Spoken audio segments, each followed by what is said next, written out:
It's Thursday, 4/16/26. It's 9:50 p.m. So I need to be clear. It's okay to say this.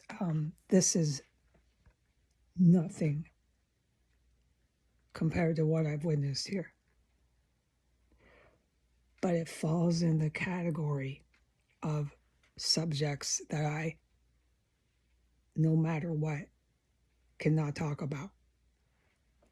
So it's hard to explain the comments that were made about fried chicken because I can't talk about the subject of the fried chicken. Why was fried chicken being discussed? All I can say is I was alone in the kitchen.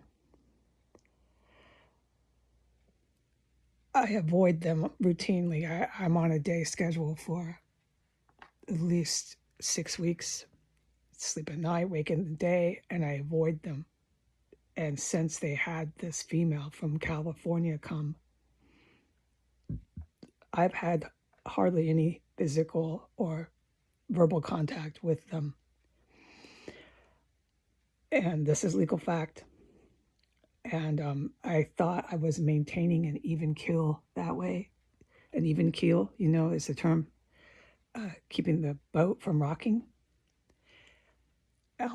just by avoiding until I save more money and just get out of here, right? Because I got enough money, I got a really good start, which I told her about, and I put it in writing, and I texted her. She has it in writing, so on and so forth. I've got plenty of money. I'm on my way out. It doesn't seem to appease the situation. It only gets more volatile the more money I save to leave, which I have confirmed. I have seen this by pattern, the behavior, the reaction to that. Nonetheless, so I was making my dinner, which I do when they leave the common spaces, and this just me down there with the dog. And the male, her spouse, came down. She was in her room. The TV was still on in her room. I knew that she was up. The lights were bright in the kitchen. He came down, and he began to dictate like a tyrant, order me these demands. And I just took a breath and I ignored it because deflecting is the word here. Do not engage in any altercations. Just save your money and get out. I have diligently, to the best of my abilities, tried to do that. But when someone decides to come into my physical space when I'm in the kitchen, come to me and then start a dialogue, which is aggressive, dictating like a tyrant, orders about something I'm forbidden from discussing, okay? That's where this gets hard to explain. Why the fried chicken was in subject, I can't talk about. Nonetheless, after 3 statements were made by him that were the orders he was giving me about the subject I cannot talk about, I replied, bleep, bleep, fried chicken. Why do I bleep it? Because I can't discuss what I was saying about the fried chicken. It was not profanities, but the subject was in the same sentence of the fried chicken. And as soon as I said fried chicken, literally, I dealt with somebody so frightening. He had both his hands on the counter. He had his head kind of down, and he was shaking it back and forth, left and right, like he was having a seizure. His hair was everywhere in a ponytail. It was frightening. His face grew redder and redder and redder, and he started slamming his right hand, on the counter. This took place in a matter of seconds where his head was going like this, like almost like a seizure. His head just back and forth, left and right. It was really frightening and disturbing to see anybody physically doing that. And he was about 10 feet away from me. And I was like, oh my God. Then he started to articulate these psychobabble sentences about, when do I bleep bleep fried chicken? When have I ever bleep bleep fried chicken? And it was about 5 just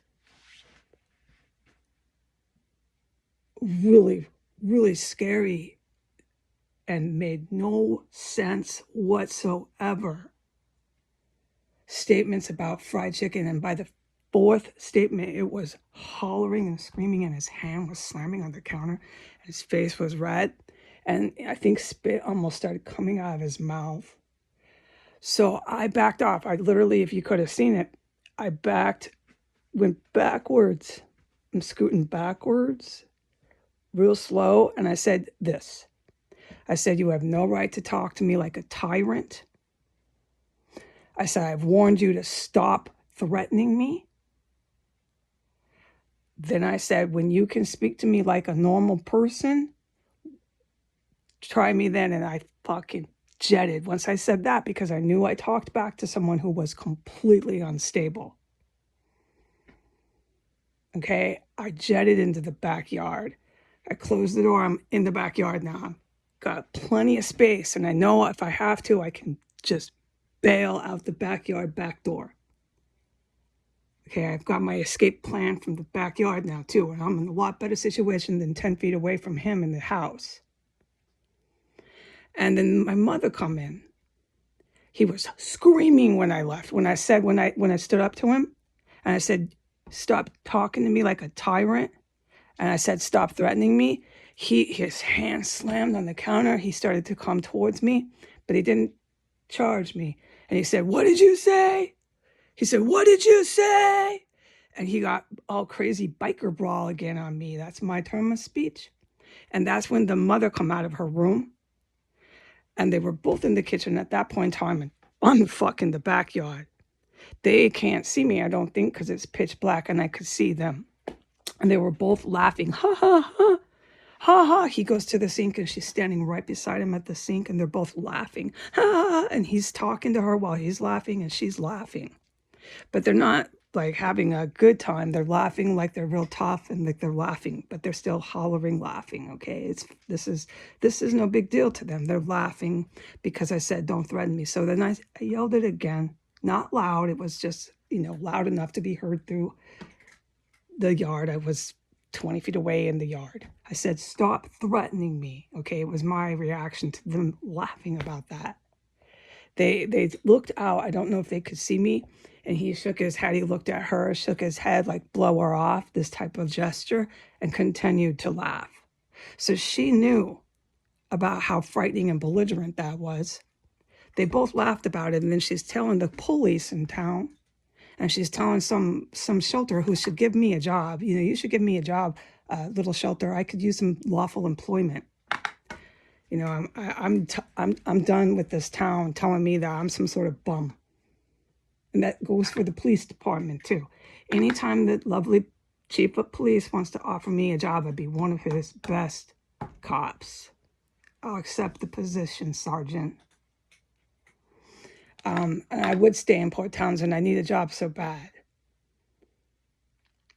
Okay, but anyways, I don't want to work with weapons, though. I need to be a law enforcement officer that doesn't use weapons. It's just where I feel comfortable. But if you want to discuss that, Port Townsend Police Chief, please contact me. I'd be one of your best police officers you have. But until then, we're going to deny me employment. We're going to say I'm a bum, and we're going to go through this. So then I find out that she's since then been contacting the police about me, and she's been contacting welfare agencies and homeless centers about me. It's further attacks on my stability. It's further attacks on my security. And I'm doing everything in my power to not interact with people like this. And you can see why, all right? So I'm going to go. Goodbye.